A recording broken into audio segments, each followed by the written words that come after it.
Okay, so new definition. Let G be a group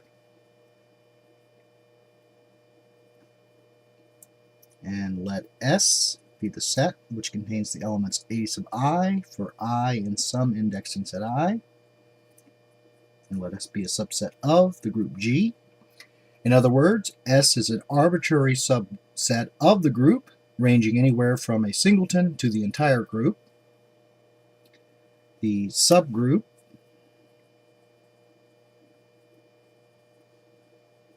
of G generated by the set S, which is denoted by enclosing the set in angular brackets, is the smallest subgroup of G containing the set S. And by smallest, we once again mean the most exclusive, in the sense that any subgroup that contains the set S must also contain the subgroup generated by S. The elements of this subgroup are finite combinations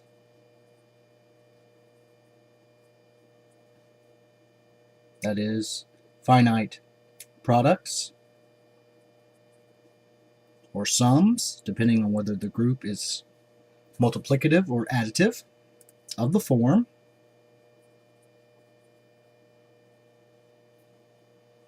a sub 1 to the power of m times a sub 2 to the power of n, and so on, to a sub n to the power of p. And here I'm using the notation for a multiplicative group, where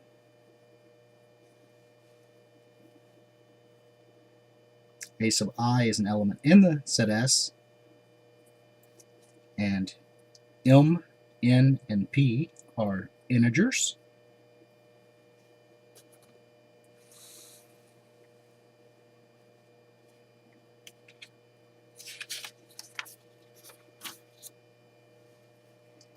Now, if the subgroup generated by S is the entire group G, then the set S generates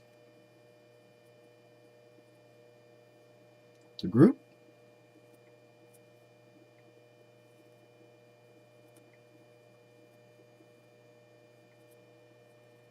and the elements in the set S are generators of the group. And if there exists a finite set S,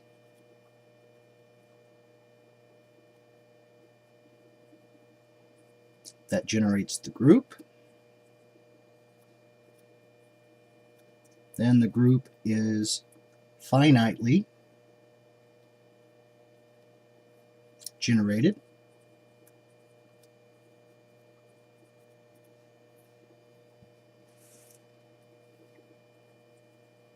So notice that a cyclic group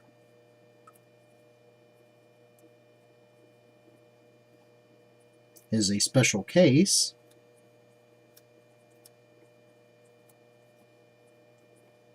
of a finitely generated group,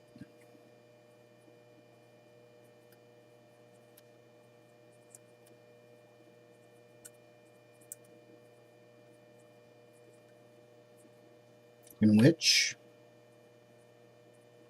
the generating set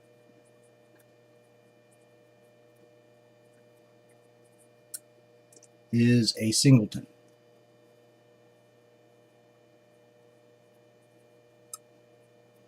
So let's look at an example.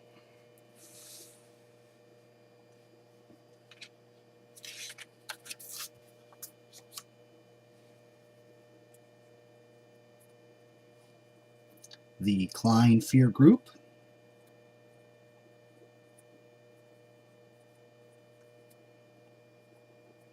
which contains the 4 elements of the identity, and 3 additional elements, A, B, and C, is generated by the subset S containing the elements A and B. So proof. Notice that the identity can be represented as the product A to the power of 0 times B to the power of 0. The element A is the product A to the power of 1 times B to the power of 0. The element B is the product A to the power of 0 times B to the power of 1. And the element C is the product A to the power of 1 times B to the power of 1. And hence, for every element V in the fear group, that element is a product of the form A to the power of M times B to the power of N, where M and N are integers.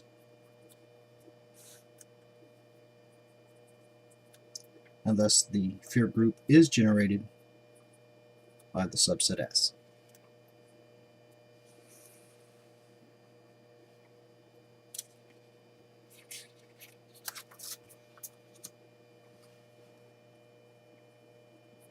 So notice that every finite group G is finitely generated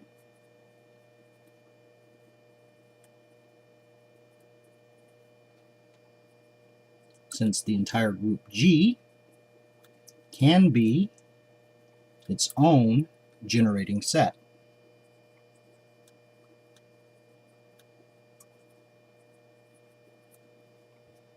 Okay, so new definition. A directed graph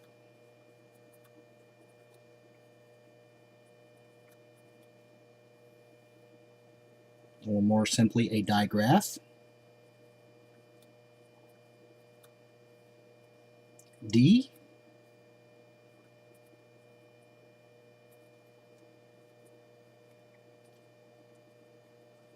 consists of a non-empty set V of elements called vertices and a set E, and here I'll use vector notation, of directed edges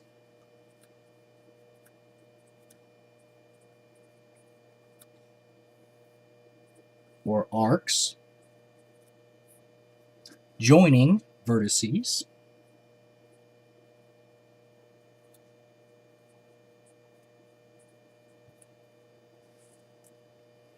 Now each directed edge E in the set of directed edges can be represented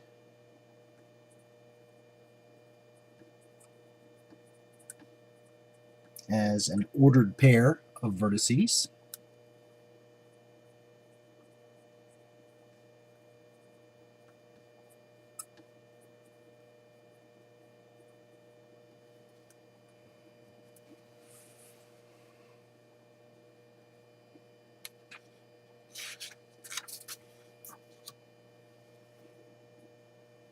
the directed edge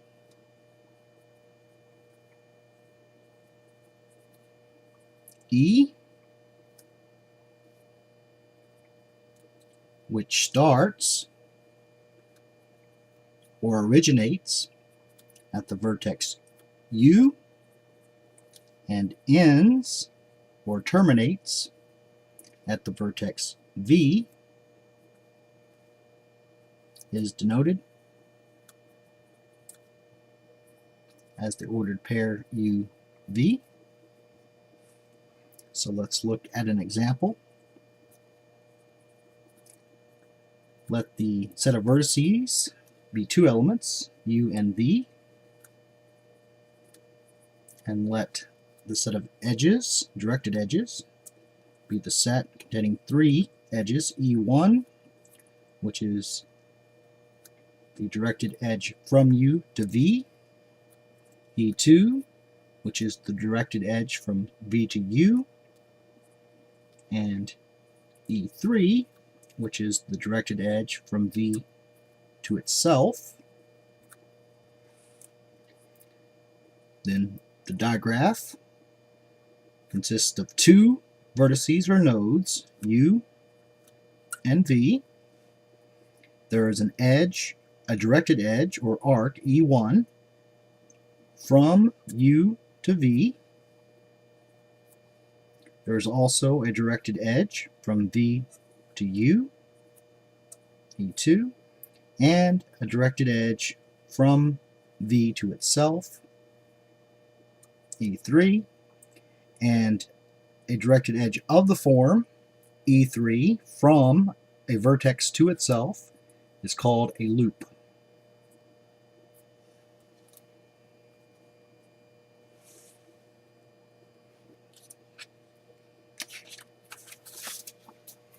So new definition. Let G be a finitely generated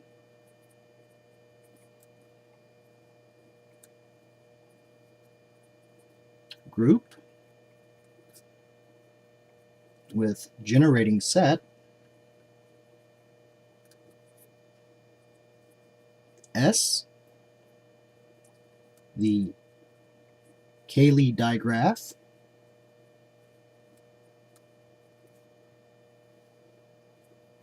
for the group with this generating set is the digraph for which the vertices are the elements in the group,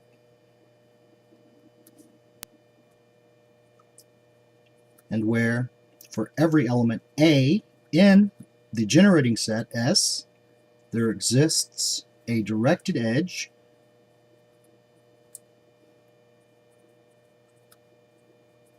of type A, which is a directed edge from an element G sub 1 to G sub 2, if and only if G sub 2 is G sub 1 times A, that is, we perform the operation of the group on the right by or with A. So let's look at an example. Again, the Klein-Fear group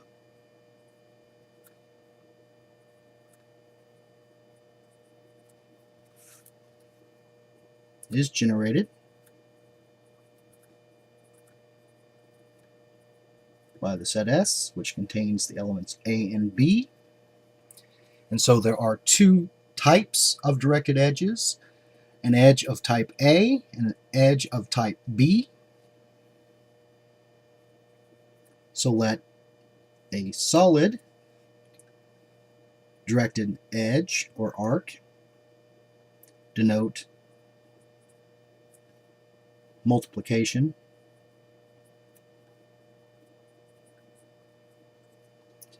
and I'll put in parentheses on the right by A. Since the fear group is abelian, whether we multiply on the right or left is not important, but by the definition of a edge of type A, we need to state that it is multiplication on the right. And let a dotted directed edge denote multiplication. And again, I'll state on the right by the element A, by the element B.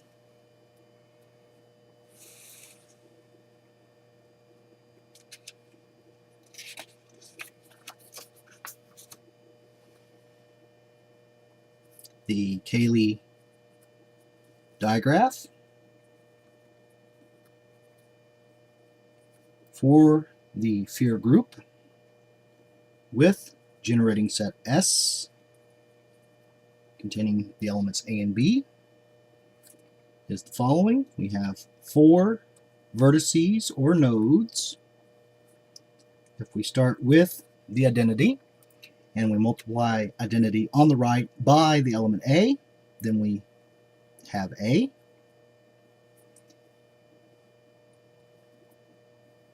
Now if we multiply the element A by itself on the right, then we have identity. If we multiply the identity on the right by the element B, then we have B.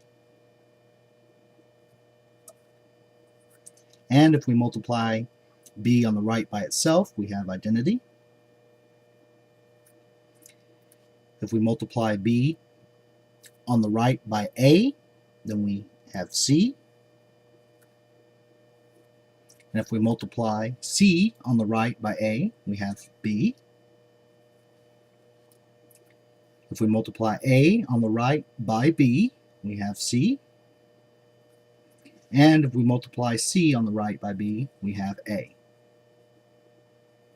So this is one representation of the digraph. There is no particular reason why the nodes have to be as labeled. The important part is that the digraph must contain the same edges of the same types between the vertices. Okay, so let's compare the sphere group with a cyclic group of order 4. The group of integers modulo 4 under addition modulo 4 is cyclic and is generated by the element 1.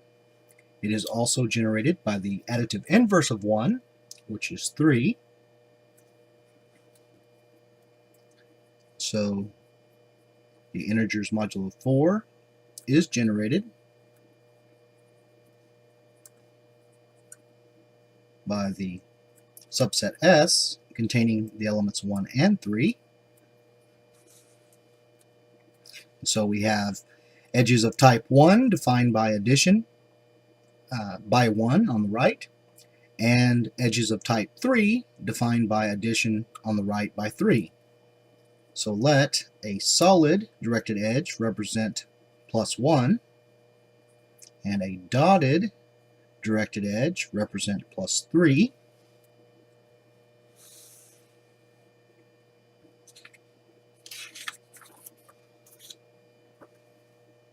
Then the Cayley digraph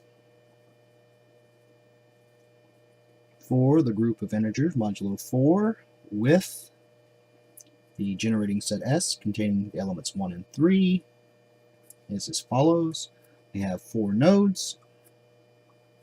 If we begin with the identity, then 0 plus 1 is 1, 1 plus 1 is 2, 2 plus 1 is 3, and 3 plus 1 is 0 mod 4.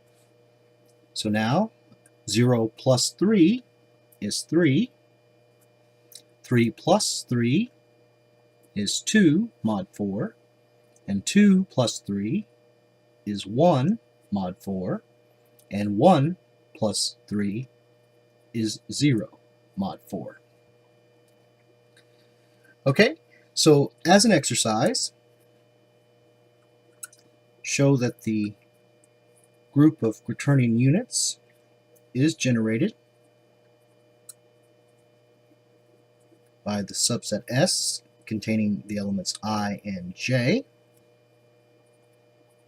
and draw the Cayley digraph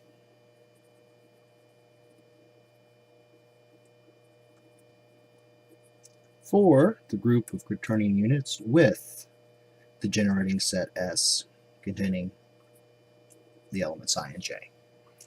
Okay, so we will end here for today. Next time we will continue to look at finitely generated groups, and then we will move on to transformation and permutation groups. So I hope you have enjoyed the 18th lecture Thanks for watching.